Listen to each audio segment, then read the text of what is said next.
Normally, lying to the police does not implicate jail time. I have a problem with punishing people for lying to the police or lying to the FBI because the law allows the FBI and the police to lie to you. So if they can lie to you, remember the Martha Stewart case, they lied to her in the same conversation in which she lied to them. The FBI agent who lied to her got a promotion. She went to jail for 6 months for lying to them.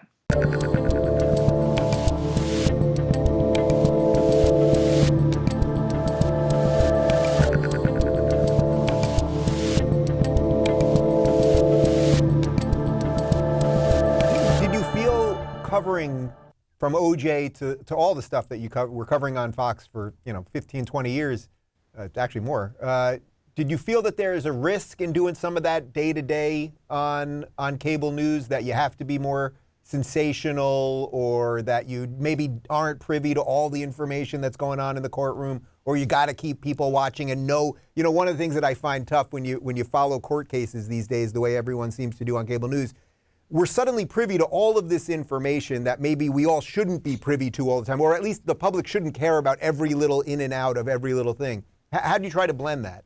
I agree with you that the public shouldn't care about every little in and out and every little thing. But in this era of cable news, we do. I don't know how the founding fathers would have fared if cable news had been around at the time. Not well. Fox had and has terrific researchers. They also allowed me to hire my own researcher, a lawyer, and between Fox's researchers, known affectionately as the Brain Room, and my researcher, I was able to devour what I needed to know. Occasionally you make a mistake. Sometimes the mistake leads to a lawsuit.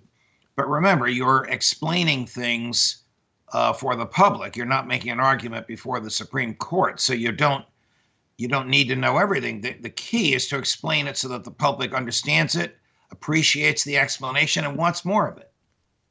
Okay, so with that in mind, let's switch to some of the issues of the day. So you brought up the Jussie Smollett thing, which we covered a whole bunch over the last few weeks.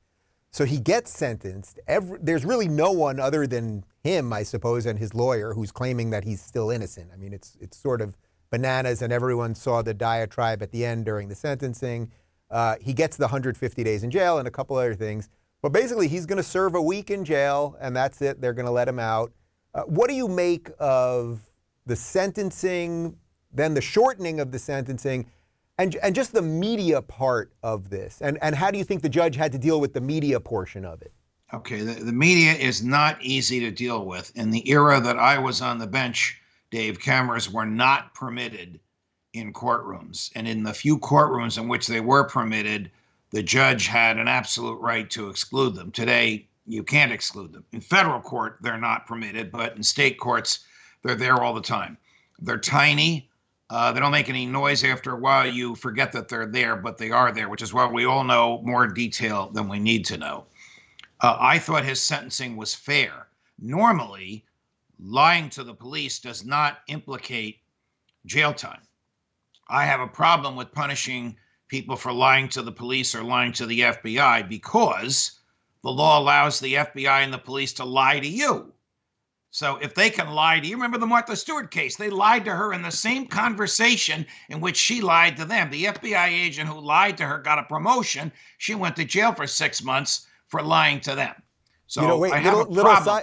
Quick sidebar on that. I was a PA on Martha Stewart's talk show when she came back after jail time, and she still had the monitor on her foot when she was doing the show. When she came to Fox, she asked for me and hugged and kissed me. We are from two towns next to each other, Bloomfield, New Jersey, and Nutley, New Jersey. Bloomfield, very Italian at the time. I Nutley, know very Bloomfield Polish. Well. Her name is no more Stewart than mine is Smith, but she promoted that very well. Got it. Now back to Jussie. Because the lies were regular, consistent, systematic, and because the government wasted $125,000 to $150,000 investigating the lies, I believe that the jail sentence of 150 days and the restitution to the government was appropriate. Now, his sentence was not shortened. He was let off on appeal. It's an interesting reason why he was let off on appeal. Because if he started serving the 150 days immediately, he would be finished with it before the appeal would ever even be heard, because it takes a year or two for the appellate courts to hear your appeal, because the appeals get online on the basis of when they were filed. So he's still facing 150 days in jail unless the appellate court decides either that he was wrongfully convicted or that he was over punished. I don't think either is the case. Right. In a situation like that, so when they finally get to it, do they usually just say, we're sort of past this thing and just let him go at this point?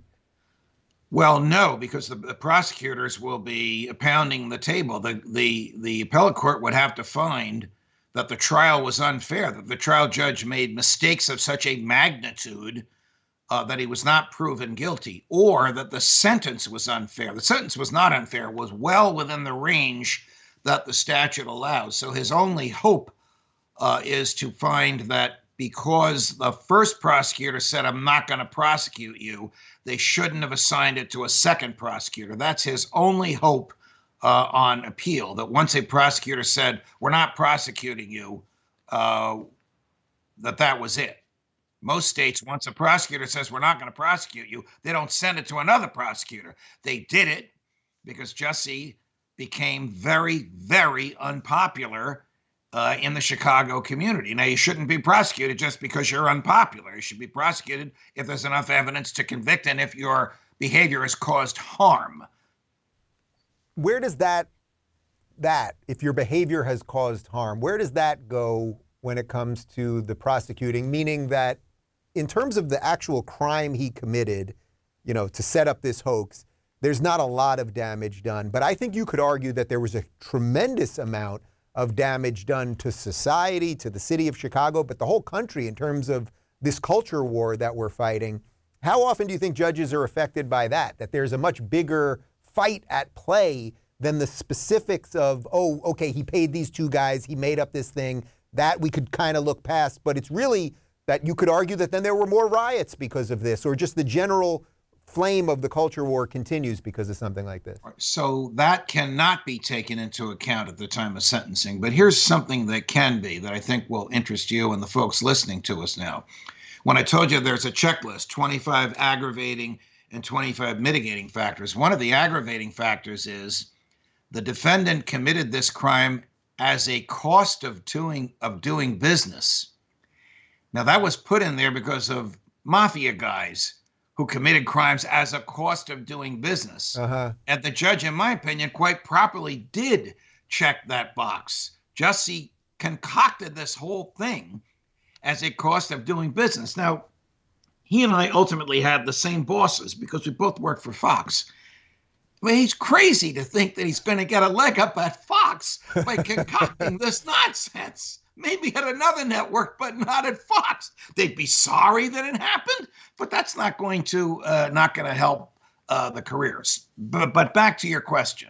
The only harm was to the government.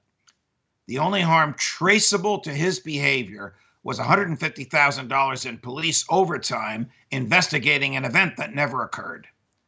Now, he was charged with 6 lies because they interrogated him 6 times. And each time he gave them the same nonsensical story. He was convicted of 5. We won't know why without asking the jurors. The 6th one did not result in a conviction. Each of those could have been 3 years in jail. He ended up with 150 days. If you're looking for more honest and thoughtful conversation about law instead of the nonstop yelling you get everywhere else, check out our law playlist. And if you want to watch full interviews on a variety of topics, check out our full episode playlist. They're both right over here. And to get notified of all future videos, be sure to subscribe and click the notification bell.